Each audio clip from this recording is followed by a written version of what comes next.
Mid 92, right after the Heavenly Bodies come into Smoky Mountain, Stan Lane's new hairpiece appears. And I believe it was the first episode that Stan's hairpiece appeared that you cut a vicious promo on the Fantastics, Bobby and Jackie Fulton. The promo leads to an unannounced match to determine the first Smoky Mountain Wrestling Tag Team Champions. And after we reviewed this episode, we kept getting a question.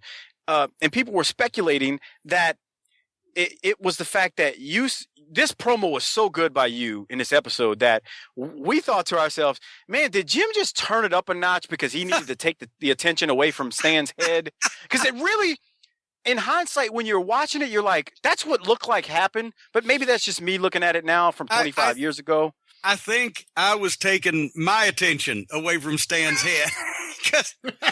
And I've told this story before, and I love Stanfield.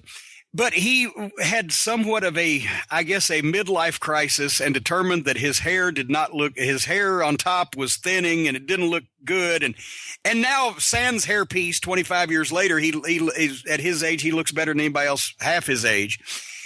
But he came in to that taping, and I had been milking the arrival of the Heavenly Bodies. They didn't even know their names. My new team. Who was it going to be? Who was it going to be? And I've been milking it, and finally we're going to do the reveal. And he comes in the door, and we were there early. They were setting up the equipment. And when the back doors of the gym opened, the sunlight was coming in from behind him, and it looked like as he was walking toward me, he was wearing a helmet, or like a football helmet, or some kind of. Then I thought it was a coonskin cap.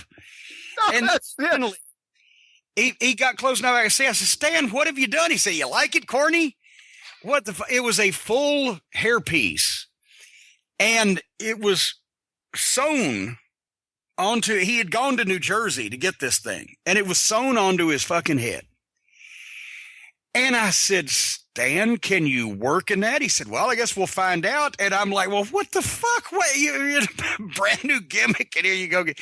So the answer was, after the first few times, he couldn't work in it because you couldn't pull on the thing and blah, blah, blah.